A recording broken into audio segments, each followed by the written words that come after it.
ಪ್ರಿಯ ಸ್ಪರ್ಧಾರ್ಥಿಗಳೇ, ಕನ್ನಡದಲ್ಲಿ current affairs ಅನ್ನ ಪ್ರಸ್ತುತಿಪಡಿಸುವ India for IAS ನ ಕರೆಂಟ್ ಅಫೇರ್ಸ್ ಸೀರೀಸ್ಗೆ ನಿಮ್ಮೆಲ್ಲರಿಗೂ ಸ್ವಾಗತ. ನಾನು ಶಿವಲಿಂಗಯ್ಯ. ಹಿಂದಿನ ವಿಡಿಯೋದಲ್ಲಿ ಪ್ರಹಾರ್ ಅನ್ನುವಂತಹ ಒಂದು ಇಂಡಿಯಾಸ್ ಕೌಂಟರ್ ಟೆರರಿಸಂ ಸ್ಟ್ರಾಟಜಿಗೆ ಸಂಬಂಧಪಟ್ಟ ಹಾಗೆ ಈ ಒಂದು ಮಾಹಿತಿಯನ್ನ ನೋಡ್ತಾ ಹೋಗೋಣ.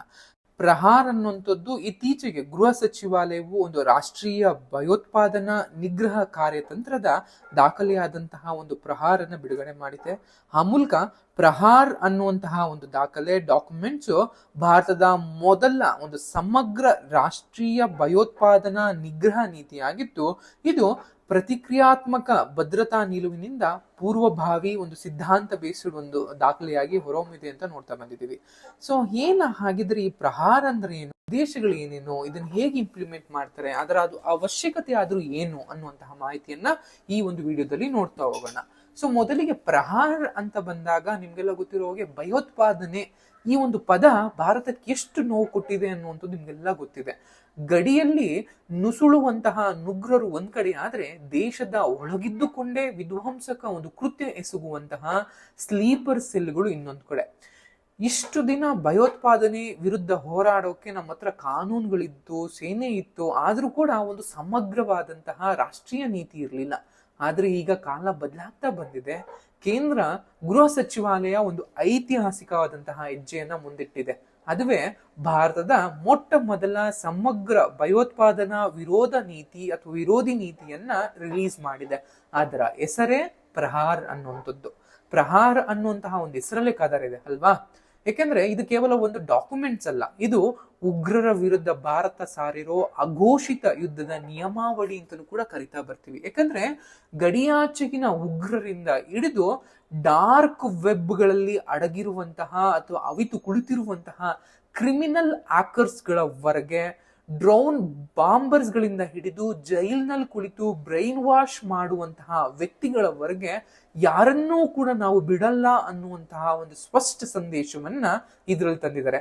ಹಾಗಿದ್ರೆ ಪ್ರಹಾರ್ ಅಂದ್ರೇನು, ಇದರಲ್ಲಿರುವಂತಹ 7 ಅಂಶಗಳು ಅಥವಾ 7 ಪಿಲ್ಲರ್ಸ್ ಗಳು ಯಾವ್ಯಾವು, ಅಥವಾ ಸೈಬರ್ ಅಟ್ಯಾಕ್ ಬಗ್ಗೆ, ಕೆಮಿಕಲ್ ಅಟ್ಯಾಕ್ ಬಗ್ಗೆ ಈ ಪಾಲಿಸಿ ಏನ್ ಹೇಳುತ್ತೆ, ಇದಕ್ಕೆ ಸಂಬಂಧಪಟ್ಟ ಮಾಹಿತಿಯನ್ನ ನಾವು ಈ ವಿಡಿಯೋದಲ್ಲಿ ನೋಡ್ತಾ ಹೋಗೋಣ. ಸೊ ಈ ಒಂದು ಪ್ರಹಾರ್ ಪಾಲಿಸಿ ಅನ್ನುವಂಥದ್ದು ಒಂದು ಬದಲಾಗ್ತಿರುವಂತಹ ಒಂದು ಭಯೋತ್ಪಾದನೆಯ ಸ್ವರೂಪ ಅಂತ ಮೊದಲೆಲ್ಲ ಕೇಳ್ತಿದ್ರು ಕೇವಲ ಆತ್ಮಾಹುತ ದಾಳಿ ಅಥವಾ ಸಮಥಿಂಗ್ ಎಲ್ಲೋ ಬಾಂಬ್ ಹಾಕೋದು ಇಷ್ಟ ಇತ್ತು. ಇವಾಗ ಹಂಗಲ್ಲ. ಅದನ್ನೆಲ್ಲೂ ಕೂಡ ಮೀರಿ ಸ್ಲೀಪರ್ ಸೆಲ್ಗಳಾಗಿರ್ಬೋದು, ಸೋ ಕಾಲ್ಡ್ ಎಜುಕೇಟೆಡ್ ಪ್ರೊಫೆಷನಲ್ಗಳನ್ನ ಬಳಸ್ಕೊಂಡು ಒಂದು ಭಯೋತ್ಪಾದನೆಯನ್ನ ಮಾಡೋದಾಗಿರ್ಬೋದು, ಸೈಬರ್ ದಾಳಿಗಳಾಗಿರ್ಬೋದು, ಅಥವಾ ಡ್ರೋನ್ಗಳ ಒಂದು ಬಳಕೆ ಆಗಿರ್ಬೋದು, ಎಐಗಳನ್ನ ಬಳಸ್ಕೊಂಡು, ಟೆಕ್ನಾಲಜಿನ ಬಳಸ್ಕೊಂಡು ಭಯೋತ್ಪಾದನೆ ಮಾಡ್ತಾರೆ. ಈ ರೀತಿಯಾಗಿ ಭಯೋತ್ಪಾದನೆಯ ಸ್ವರೂಪ ಬದಲಾಗಿದೆ. ಅದನ್ನೆಲ್ಲರೂ ಕೂಡ ಕಂಟ್ರೋಲ್ ಮಾಡೋದಕ್ಕೆ ಅಂತಾನೆ ಈ ಒಂದು ಪ್ರಹಾರ್ ಅನ್ನುವಂತಹ ಒಂದು ಸ್ಕೀಮ್ ಅನ್ನ ತರಲಾಯಿತು.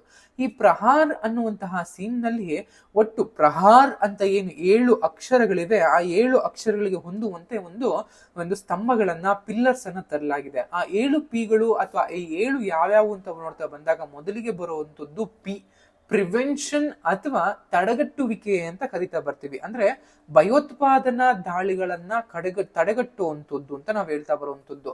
ಈ ಒಂದು ಅಥವಾ ಪಿ ಅನ್ನುವಂಥದ್ದು, ಪ್ರಿವೆನ್ಷನ್ ಅನ್ನುವಂಥದ್ದು ಮುಖ್ಯವಾಗಿ ಗುಪ್ತಚರ ಮಾಹಿತಿಯನ್ನ ಕಲೆ ಹಾಕುವಿಕೆ ಆಗಿರ್ಬೋದು, ಅಥವಾ ವಿವಿಧ ಗುಪ್ತಚರ ಸಂಸ್ಥೆಗಳನ್ನ ಯಾವುದೇ ವಿಳಂಬ ಇಲ್ಲದೆ ಪರಸ್ಪರವಾಗಿ ಮಾಹಿತಿಯನ್ನ ಹಂಚಿಕೊಳ್ಳುವಂಥದ್ದು. ಸೈಬರ್ ಕಾರ್ಯಾಚರಣೆಗಳು ಇದ್ರಲ್ಲಿ ತುಂಬಾ ಬಹುಮುಖ್ಯವಾದ ಪ್ರಮುಖ ಪಾತ್ರವನ್ನು ಹೊಂದುತ್ತಾ ಬರ್ತವೆ.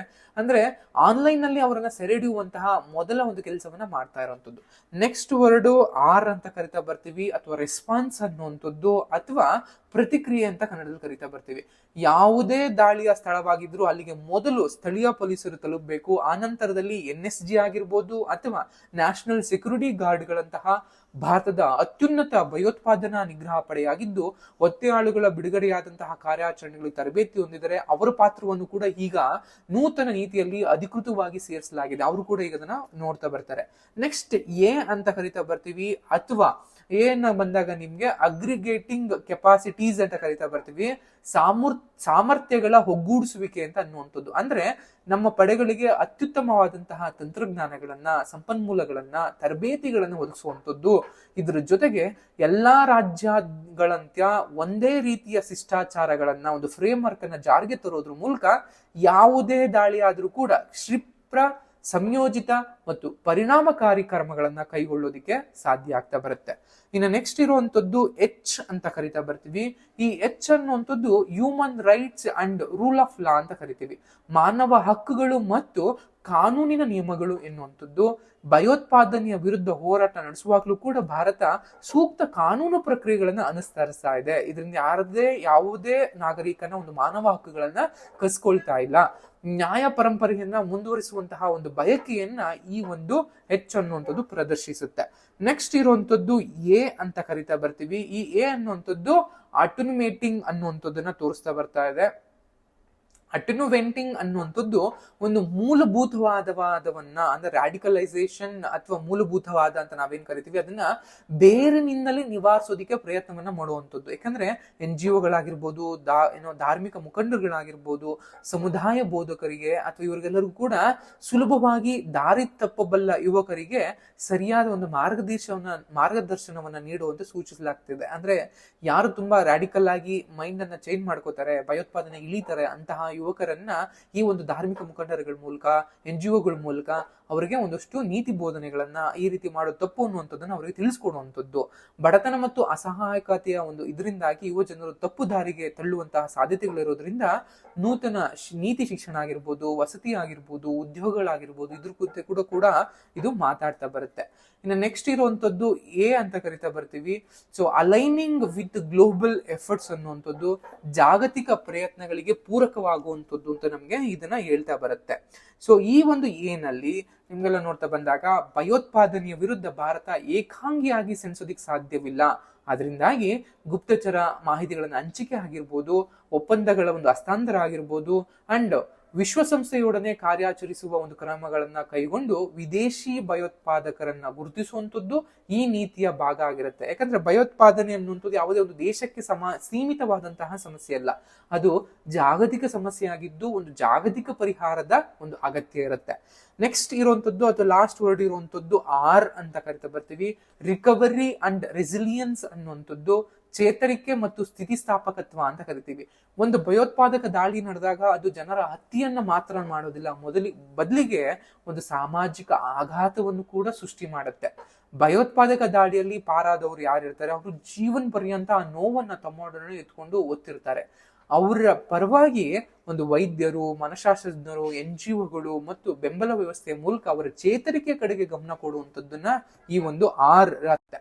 ನೆಕ್ಸ್ಟ್ ಈ ಒಂದು ಪ್ರಹಾರ್ ನೀತಿನಲ್ಲಿ ವಿವರಿಸಿರುವಂತಹ ಪ್ರಮುಖ ಬೆದರಿಕೆಗಳು ಯಾವ್ಯಾವು ಅಂತ ನೋಡ್ತಾ ಬಂದಾಗ ಮೊದಲಿಗೆ ಇರುವಂತದ್ದು ಗಡಿಯಾಚೆಗಿನ ಮತ್ತು ಸ್ಟೇಟ್ ಸ್ಪಾನ್ಸರ್ಡ್ ಟೆರರಿಸಂ ಅಂತ ಕರಿತಾ ಬರ್ತೀವಿ. ಅಂದ್ರೆ ನಿಮ್ಗೆಲ್ಲ ಗೊತ್ತಿರೋ ಹಾಗೆ ಕೆಲವು ರಾಷ್ಟ್ರಗಳು ಟೆರರಿಸಂನೇ ತಮ್ಮ ನೀತಿಯಾಗಿ ಬಳಸ್ಕೊಂಡು ಅಥವಾ ಜಿಹಾದಿ ಭಯೋತ್ಪಾದಕ ಸಂಘಟನೆಗಳ ಮೂಲಕ ಅವರಿಗೆ ಫಂಡ್ಗಳನ್ನ ಮಾಡ್ತಾ ಭಾರತದ ಮೇಲೆ ಅಥವಾ ಬೇರೆ ತಮ್ಮ ಆಗದ ವಿರೋಧಿ ರಾಷ್ಟ್ರಗಳ ಮೇಲೆ ಅದನ್ನ ಒಂದು ಪಾಲಿಸಿಯಾಗಿ ಬಳಸ್ಕೊತಾ ಬಂದಿದ್ದಾರೆ. ಅದನ್ನ ತಡೆಗಟ್ಟುವಂತ ಕೆಲಸಗಳನ್ನ ಹಾಕ್ತಾ ಬರಬೇಕು. ಇನ್ನೊಂದು ಉದಯೋನ್ಮುಖ ತಾಂತ್ರಿಕ ಬೆದರಿಕೆಗಳು ಅಂತ ಕರಿತಾ ಬರ್ತೀವಿ. ನಿಮ್ಗೆ ಅವಾಗ್ಲೇ ಹೇಳಿದಾಗೆ ಈ ಭಯೋತ್ಪಾದಕರು ರಾಸಾಯನಿಕ, ಜೈವಿಕ, ವಿಕಿರಣಶೀಲ, ಪರಮಾಣು, ಸ್ಫೋಟಕ ಮತ್ತು ಡಿಜಿಟಲ್ ಅನ್ನುವಂತಹ ವಸ್ತುಗಳನ್ನ ಬಳಸ್ಕೊಂಡು ಟೆರರಿಸಂನ ಇನ್ನೊಂದಷ್ಟು ಎನ್ಲಾರ್ಜ್ ಮಾಡುವಂತಹ ಸಮಸ್ಯೆಗಳನ್ನ ನಾವು ನೋಡ್ತಾ ಬರ್ತೀವಿ. ದೆನ್ ಡ್ರೋನ್ಸ್ಗಳು ಮತ್ತು ರೋಬೋಟಿಕ್ಸ್ ಗಳಂತ ಕರಿತಾ ಬರ್ತೀವಿ. ನಿಮ್ಗೆ ಆಲ್ರೆಡಿ ಭಾರತದಲ್ಲಿ ಪಂಜಾಬ್ ಆಗಿರ್ಬೋದು, ಜಮ್ಮು ಕಾಶ್ಮೀರದಂತಹ ಗಡಿ ಪ್ರದೇಶಗಳಲ್ಲಿ ಸಶಸ್ತ್ರ ಮದ್ದುಗುಂಡುಗಳನ್ನ, ಸ್ಫೋಟಕಗಳನ್ನ ಕಳ್ಳ ಸಾಗಣೆ ಮಾಡೋದಿಕ್ಕೆ ಈ ಮಾನವರಹಿತವಾದಂತಹ ವೈಮಾನಿಕ ವಾಹನ ಅಥವಾ UAV ಅಂತಾನು ಕೂಡ ಕರಿತೀವಿ, ಅದರ ದುರುಪಯೋಗವನ್ನ ಬಳಸ್ಕೋತಾರನ್ನು ಕೂಡ ನಾವು ನೋಡ್ತಾ ಬರ್ತೀವಿ. ಅಂಡ್ ಇದಕ್ಕೆಲ್ಲ ಜೊತೆಗೆ ಅನಾಮಧೇಯತ ಪರಿಕರಗಳು ಅಂತ ಕರಿತಾ ಬರ್ತೀವಿ. ಫಾರ್ ಎಕ್ಸಾಂಪಲ್ ಡಾರ್ಕ್ ವೆಬ್ ಗಳಾಗಿರ್ಬೋದು, ಎನ್ಕ್ರಿಪ್ಟ್ ಮಾಡಿರುವಂತಹ ಟೆಕ್ಸ್ಟ್ ಗಳಾಗಿರ್ಬೋದು, ಅಪ್ಲಿಕೇಶನ್ ಗಳಾಗಿರ್ಬೋದು, ಕ್ರಿಪ್ಟೋ ವ್ಯಾಲೆಟ್ ಗಳಂತ ಕರಿತಾ ಬರ್ತೀವಿ. ಅಂದ್ರೆ ಬ್ಲಾಕ್ ಚೈನ್ ಟೆಕ್ನಾಲಜಿನ ಬಳಸ್ಕೊಂಡು ಮಾಡಲ್ಪಡುವಂತಹ ಅದು ಟೆರರಿಸಂಗೆ ಫಂಡ್ ಮಾಡುವಂತಹ ಕ್ರಿಪ್ಟೋ ವ್ಯಾಲೆಟ್ ಗಳಾಗಿರ್ಬೋದು, ಫಂಡ್ ಗಳ ಸಂಗ್ರಹಣೆ ಆಗಿರ್ಬೋದು, ಅಥವಾ ಪತ್ತೆ ಹಚ್ಚದೆ ದಾಳಿಯನ್ನ ಸಂಘಟನೆ ಮಾಡೋದಿಕ್ಕೆ ಬಳಕೆಯನ್ನ ಮಾಡಿಸ್ಕೊಳ್ಳುವಂತಹ ಅನಾಮಧೇಯತ ಪರಿಕರಗಳನ್ನ ಬಳಸ್ಕೋತಾ ಬರ್ತಿದ್ದಾರೆ. ಅಂಡ್ ಈ ಕ್ರಿಮಿನಲ್ ನೆಕ್ಸಸ್ ಅಂತ ಕರಿತಾ ಬರ್ತೀವಿ. ಅಂದ್ರೆ ಭಯೋತ್ಪಾದಕ ಗುಂಪುಗಳು ಲಾಜಿಸ್ಟಿಕ್ ಮತ್ತು ನೇಮಕಾತಿಗಾಗಿ ಒಂದು ಸಂಘಟಿತವಾದಂತಹ ಒಂದು ಕ್ರಿಮಿನಲ್ ನೆಟ್ವರ್ಕ್ ಗಳನ್ನ ಬಳಸ್ಕೋತಾ ಬರ್ತಾರೆ. ಫಾರ್ ಎಕ್ಸಾಂಪಲ್ ನಿಮ್ಗೆ ಅದನ್ನ ನಾವು ಕೆಲವು ಸದರ್ನ್ ಇಂಡಿಯಾದಲ್ಲೂ ನೋಡ್ತಾ ಬರ್ತೀವಿ, ಅಥವಾ ನಾರ್ತ್ ಅಲ್ಲಿ ಜಮ್ಮು ಕಾಶ್ಮೀರದಲ್ಲಿ ಒಂದು ಅಮಾಯಕ ಯುವಕರನ್ನ ಬಳಸ್ಕೊಂಡು ಹೇಗೆ ಈ ಒಂದು ಟೆರರಿಸಂ ಬಳಸ್ಕೋತಿದ್ದಾರೆ ಅನ್ನೋದನ್ನ ನೋಡ್ತಾ ಬರ್ತೀವಿ. ದೆನ್ ಜಾಗತಿಕ ಭಯೋತ್ಪಾದಕ ಗುಂಪುಗಳು ಅನ್ನುವಂಥ ನೀವು ಮೊದಲೇ ಹೇಳಿದ ಹಾಗೆ ಭಯೋತ್ಪಾದನೆ ಟೆರರಿಸಂ ಅನ್ನುವಂಥದ್ದು ಕೇವಲ ಭಾರತಕ್ಕಷ್ಟೇ ಸೀಮಿತ ಆಗಿಲ್ಲ, ಇಡೀ ಪ್ರಪಂಚದಾದ್ಯಂತ ಇವತ್ತು ಹರಡಿದೆ. ಅಲ್ ಖೈದಾ ಆಗಿರ್ಬೋದು, ಐಸಿಸ್ ಆಗಿರ್ಬೋದು, ಅಥವಾ ಹಮಾಸ್ ಆಗಿರ್ಬೋದು, ಇವರೆಲ್ಲರೂ ಕೂಡ ಒಂದು ಸ್ಥಳೀಯ ಸ್ಲೀಪರ್ ಸೆಲ್ಗಳ ಮೂಲಕ ಹಿಂಸಾಚಾರವನ್ನ ಪ್ರಚೋದನೆ ಮಾಡೋದಿಕ್ಕೆ ಒಂದು ನಿರಂತರ ಬೆದರಿಕೆಯಾಗಿ ನಮ್ಗೆ ಗುರುತಿಸ್ತಾ ಬರ್ತೀವಿ. ಅಂಡ್ ಈ ಒಂದು ಕ್ರಿಟಿಕಲ್ ಅಥವಾ ನಿರ್ಣಾಯಕ ಮೂಲಸೌಕರ್ಯಗಳ ದುರ್ಬಲತೆಗಳು ಅಂತ ಕರೀತಾ ಬರ್ತೀವಿ. ಅಂದ್ರೆ ಭಾರತೀಯ ಆರ್ಥಿಕತೆಯ ಒಂದು ನಿರ್ಣಾಯಕ ವಲಯಗಳಿಗೆ ರಕ್ಷಣಾತ್ಮಕ ಒಂದು ಚೌಕಟ್ಟನ್ನ ಕಡ್ಡಾಯಗೊಳಿಸುವಂತದ್ದು ಒಂದು ಕೆಲಸ ಆಗಿರುತ್ತೆ. ಅಂಡ್ ಈ ಒಂದು ಪ್ರಹಾರ್ ನೀತಿಯ ಏನು ಅಂತ ಬಂದಾಗ ಶೂನ್ಯ ಸಹಿಷ್ಣುತೆ ಜಾರಿ ಅಂತ ಕರಿತೀವಿ. ಅಂದ್ರೆ ಎಲ್ಲೇ ಒಂದು ಸಣ್ಣದು ಒಂದು ಟೆರರ್ ಆಕ್ಟ್ ಆದ್ರೂ ಕೂಡ ನಾವು ಅದನ್ನ ದೊಡ್ಡ ಪ್ರಮಾಣದಲ್ಲಿ ಅವ್ರಿಗೆ ಉತ್ತರವನ್ನ ಕೊಡುವಂಥದ್ದು, ಶೂನ್ಯ ಸಹಿಷ್ಣುತೆ ವಿಧಾನವನ್ನ ದೃಢವಾಗಿ ಸ್ಥಾಪನೆ ಮಾಡುವಂಥದ್ದು ಮತ್ತು ಅದನ್ನ ಕಾರ್ಯಗತಗೊಳಿಸುವಂಥದ್ದು. ಆ ಮೂಲಕ ನೀವೆಲ್ಲೇ ಏನೇ ಮಾಡಿದ್ರು ಅದಕ್ಕೆ ನಾವು ತಕ್ಕ ಒಂದು ಉತ್ತರವನ್ನ ಕೊಡ್ತೀವಿ ಅನ್ನುವಂಥದ್ದು. ಅಂಡ್ ಈ ಒಂದು ಟೆರರಿಸಂಗೆ ಸಂಬಂಧಪಟ್ಟಂತಹ ಎಲ್ಲಾ ಕಾಯ್ದೆಗಳನ್ನ ಅಪರಾಧೀಕರಿಸು, ಯಾವ್ದು ಸಣ್ಣ ಪುಟ್ಟದನ್ನು ಕೂಡ ನಾವು ಸುಮ್ಮನೆ ಹಂಗೆ ಬಿಡೋದಿಲ್ಲ. ಸಣ್ಣ ಪುಟ್ಟದನ್ನು ಕೂಡ ಅವ್ರಿಗೆ ಅಪರಾಧ ಮಾಡಿ ಅವ್ರಿಗೆ ಏನು ಕಾನೂನಿನ ಮೂಲಕ ಅವ್ರಿಗೆ ಏನ್ ಶಿಕ್ಷೆ ಕೊಡಿಸಬೇಕು ಅದನ್ನ ಕೊಡಿಸುವಂಥದ್ದು. ದೆನ್ ಭಯೋತ್ಪಾದನಾ ಪರಿಸರ ವ್ಯವಸ್ಥೆಯನ್ನ ಕಿತ್ ಹಾಕೋದು ಬುಡದ ಮೂಲಕ. ಯಾಕಂದ್ರೆ ಇದಕ್ಕೆ ಬಡತನ ಆಗಿರ್ಬೋದು, ಅಥವಾ ಶಿಕ್ಷಣದ ಒಂದು ಕೊರತೆ ಆಗಿರ್ಬೋದು, ಅಥವಾ ಧಾರ್ಮಿಕವಾದಂತಹ ಒಂದು ರಾಡಿಕಲೈಸೇಷನ್ ಆಗಿರ್ಬೋದು, ಇವೆಲ್ಲವನ್ನು ಕೂಡ ನಾವು ಬಗೆಹರಿಸುವ ಮೂಲಕ ಭಯೋತ್ಪಾದನೆಯನ್ನ ವ್ಯವಸ್ಥೆಯಲ್ಲಿ ಕಿತ್ತು ಹಾಕುವಂತಹ, ಬುಡಮೂಲದಲ್ಲಿ ಕಿತ್ತು ಹಾಕುವಂತ ಕೆಲಸಗಳನ್ನ ಮಾಡುವಂಥದ್ದು. ಇನ್ನೊಂದು ಮುಖ್ಯವಾದ ಉದ್ದೇಶ ಅಂತ ಅಂದ್ರೆ ಏಕರೂಪದ ಭಯೋತ್ಪಾದನಾ ನಿಗ್ರಹ ಅಂತ. ಅಂದ್ರೆ ಭಾರತದ ಕೇರಳದಿಂದ ಹಿಡಿದು ಜಮ್ಮು ಕಾಶ್ಮೀರದವರೆಗೆ ಕೂಡ ಏಕವಾದಂತಹ ಒಂದು ಫ್ರೇಮ್ ವರ್ಕ್ ಅನ್ನ, ಶಿಷ್ಟಾಚಾರವನ್ನ ಜಾರಿಗೊಳಿಸುವಂಥದ್ದು. ಅದು ಎಲ್ಲೇ ಒಂದು ಟೆರರ್ ಆಕ್ಟ್ ಆದ್ರೂ ಕೂಡ ಒಂದೇ ಸಮನಾಗಿ ಎಲ್ಲರಿಗೂ ಟ್ರೀಟ್ ಮಾಡುವಂತ ಕೆಲಸವನ್ನ ಮಾಡಬೇಕು. ದೆನ್ ಗುಪ್ತಚರ ಸಂಸ್ಥೆಗಳ ನಡುವೆ ಒಂದು ಆದ್ಯತೆಯನ್ನ ಪಡಿಸ್ಕೊಳ್ಳುವಂಥದ್ದು, ಕಾನೂನನ್ನ ಏಕೀಕರಣಗೊಳಿಸುವಂಥದ್ದು, ಅಂಡ್ ನಮ್ಮ ಪಡೆಗಳಿಗೆ ಆಧುನೀಕರಣವಾಗಿ ಒಂದು ಏನೋ ತಂತ್ರಜ್ಞಾನವನ್ನ, ಒಂದು ತರಬೇತಿಯನ್ನ ಕೊಡುವಂಥದ್ದು, ಅಥವಾ ಶಸ್ತ್ರಾಸ್ತ್ರಗಳನ್ನ ಸಂಗ್ರಹಿಸುವಂತ ಕೆಲಸವನ್ನ ಕೂಡ ನಾವು ಮಾಡ್ತಾ ಬರುವಂಥದ್ದು. ಅಂಡ್ ಬಲಿಪಶು ಅಥವಾ ಸಂತ್ರಸ್ತ ಕೇಂದ್ರಿತ ಅಂತ ಕರಿತೀವಿ. ಅಂದ್ರೆ ಭಯೋತ್ಪಾದನೆಯಲ್ಲಿ ಯಾರೆಲ್ಲ ಏನು ಈ ಸಮಸ್ಯೆಗಳು ಇದ್ ಮಾಡಿರ್ತಾರೋ ಅವ್ರಿಗೆ ಏನು ಸೂಕ್ತವಾಗಿ ಬೆಂಬಲ ಬೇಕೋ ಅದನ್ನು ಕೊಡುವಂತ ಕೆಲಸವನ್ನ ಒಂದು ಉದ್ದೇಶವಾಗಿರುತ್ತೆ. ಅಂಡ್ ಈ ನೀತಿಯ ಅಥವಾ ಪ್ರಹಾರ ನೀತಿಯ ಪ್ರಮುಖ ಮಹತ್ವ ಏನು ಅಂತ ಬಂದಾಗ ಮಾದರಿ ಬದಲಾವಣೆ ಅಂತ ಕರಿತೀವಿ. ಅಂದ್ರೆ ಭಾರತ ಅನ್ನುವಂಥದ್ದು ಕೇವಲ ಭಯೋತ್ಪಾದನೆ ನಿಗ್ರಹದ ಒಂದು ಪ್ರಯತ್ನಗಳನ್ನ, ವಿರೋಧಿ ಕಾನೂನುಗಳನ್ನ ಅಥವಾ ಏಜೆನ್ಸಿ ಪ್ರೋಟೋಕಾಲ್ಗಳನ್ನ ಮಾತ್ರ ಸಂಗ್ರಹವಾಗಿ ನೋಡಲಾಗ್ತಿತ್ತು. ಅದನ್ನ ಈಗೆಲ್ಲವೂ ಕೂಡ ಒಂದು ರಾಷ್ಟ್ರೀಯ ಏಕೀಕೃತ ಸಿದ್ಧಾಂತದೊಂದಿಗೆ ಬದಲಾಯಿಸುವಂತ ಕೆಲಸಗಳನ್ನ ಮಾಡುವಂಥದ್ದು, ಭಯೋತ್ಪಾದನಾ ಒಂದು ಪರಿಸರ ವ್ಯವಸ್ಥೆಯನ್ನ ನಿರ್ಮೂಲನೆ ಮಾಡುವಂಥದ್ದು, 21ನೇ ಶತಮಾನದ ಒಂದು ಬೆದರಿಕೆಗಳನ್ನ ಪರಿಸುವಂಥದ್ದು. ಫಾರ್ ಎಕ್ಸಾಂಪಲ್ ಡ್ರೋನ್ಗಳಾಗಿರ್ಬೋದು, ರೋಬೋಟಿಕ್ಸ್ ಆಗಿರ್ಬೋದು, ಅಥವಾ ಇವು ಏನು UAVಗಳ ಬಳವಳಿಕೆಗಳಾಗಿರ್ಬೋದು, ಕ್ರಿಮಿನಲ್ ಹ್ಯಾಕರ್ಸ್ಗಳಾಗಿರ್ಬೋದು, ಇವಕ್ಕೆ ಸಂಬಂಧಪಟ್ಟ ಹಾಗೆ ಅವುಗಳನ್ನ ಏನಿರುತ್ತೆ ಅದಕ್ಕೆ ಸಂಬಂಧಪಟ್ಟಾಗ ಇದು ಕೂಡ ತುಂಬಾ ಮಹತ್ವದಾಗಿರುತ್ತೆ. ಒಂದು ಇಡೀ ಒಂದು ಸಮಾಜದ ವಿಧಾನ ಅಂತಲೂ ಕೂಡ ಕರಿತಾ ಬರ್ತೀವಿ. ಮೂಲಭೂತವಾದಿ ಯುವಕರನ್ನ ಕಠಿಣ ಅಪರಾಧಿ ಎಂದು ಪರಿಗಣಿಸುವ ಬದಲು ಅವರಿಗೆ ಶ್ರೇಣೀಕೃತ ಒಂದು ಪೊಲೀಸ್ ಪ್ರಕ್ರಿಯೆಯಾಗಿ ತೋರಿಸುವ ಬರ್ತೀವಿ. ಮಾನವ ಹಕ್ಕುಗಳನ್ನ ಒಂದು ಆಧಾರ ಸ್ತಂಭವಾಗಿ ಇಟ್ಕೊಂಡು ಈ ಒಂದು ಪ್ರೋಸೆಸ್ ಅಲ್ಲಿ ಯಾರದ್ದು ಒಂದು ಹ್ಯೂಮನ್ ರೈಟ್ಸ್ ಅನ್ನ ನಾವು ವೈಲೇಷನ್ ಮಾಡ್ತಾ ಇಲ್ಲ ಅನ್ನುವಂತಹ ಕೆಲಸವನ್ನ ಅಥವಾ ಒಂದು ಮಾತನ್ನ ಹೇಳ್ತಾ ಬರುತ್ತೆ. ಇದಿಷ್ಟು ಒಂದು ಪ್ರಹಾರ್ ಅನ್ನುವಂತಹ ನೀತಿಗೆ ಅಥವಾ ಈ ಒಂದು ಪಾಲಿಸಿಗೆ ಸಂಬಂಧಪಟ್ಟಂತಹ ಮಾಹಿತಿ. ಈ ಮಾಹಿತಿ ಇಷ್ಟ ಆಗದಂತೆ ಭಾವಿಸ್ತಾ ಈ ವಿಡಿಯೋ ನಿಮಗೆ ಎಂಡ್ ಮಾಡ್ತಾ ಇದ್ದೀನಿ. Thank you.